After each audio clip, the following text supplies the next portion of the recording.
नवऱ्याचं नाव काय? आता मी पण लग्न केलं पण नावच घरात नाही. पाहिला आलं तो विचार म्हणत होतो त्यांचं नाव मला ते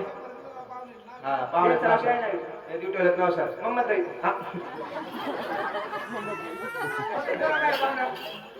हा पिल्लू कशाचं कोंबडीचं नाही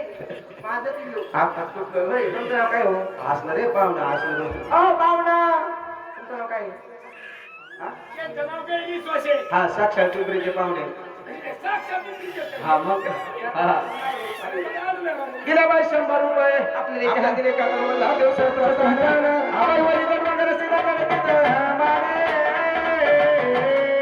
चोरी भेजली ना म्हणायचं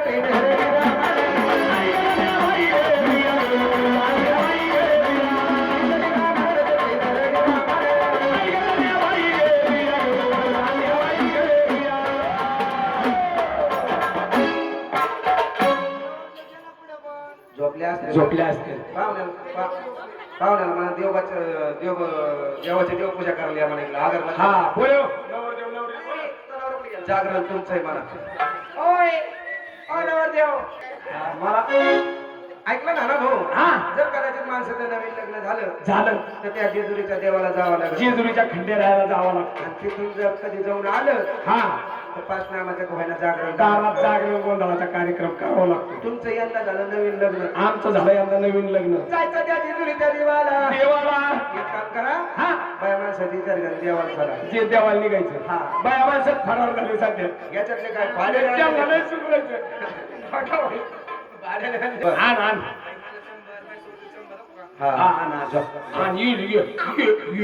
ऐकलं मला म्हणून ते मला माताच्या देवाला दर्शनाला जायचं कसं आली नाही कसं नवरा बायकोची एक चित्त तिथं लक्ष्मी नाणी लावून येतं बरोबर घरात गोंधळ आणि बाहेर गोंधळ काढायचं म्हणल्यानंतर ते म्हणणार माताच्या दर्शनाला जावं लागत असतं म्हणून जायचं कसं आणि नाही कसं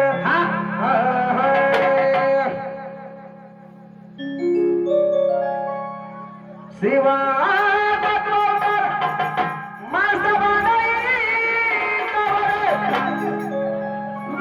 विश्वाचा तू राजा आहे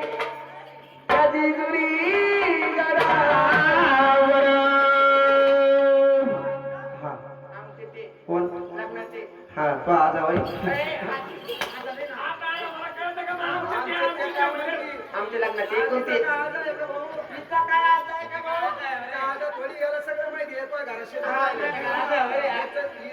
चांगलं माहिती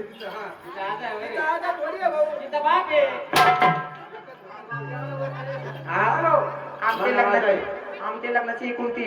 म्हणजे तुमच्या लग्नाचे 12वा नवरा काय म्हणली आमच्या लग्नाचे 12वा नवरा 12वा चांगला नंबर आहे याचा किती वय आहे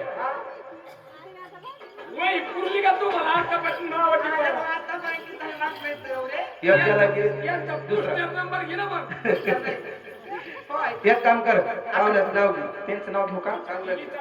त्यांचं ऋषिकेश नाव अरे त्यांचं गेटकिन लग्न झाले नाही गेटकिन झालं चांगलं ईद होती जात होती ईद होती जात होती मग काय बंद पडलो मग काय बंद पडलो अशोक काका रसमुद असताना त्यांनी दिले 100 रुपये श्रीमंत धर्मात्माच्या नावानं आपल्याला येत होती जात होती खिडकी वाटत पाहत होती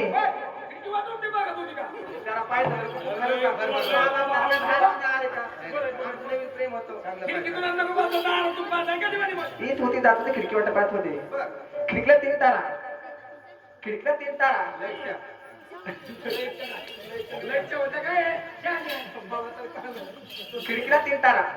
आणि किती घुंगऱ्या 12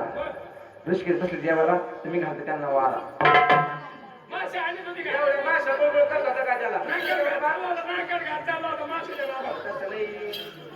खाता पुरीकडे पाहिलं चांगली सेवा करते म्हणून जायचं त्या जेजुरीच्या देवाला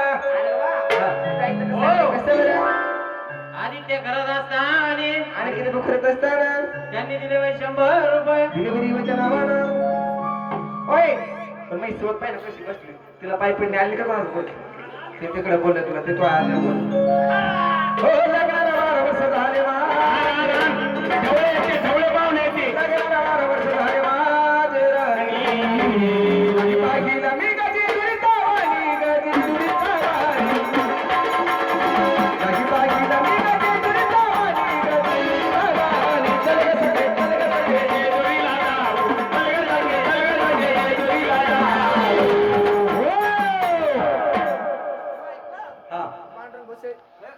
पंढरीराम मामा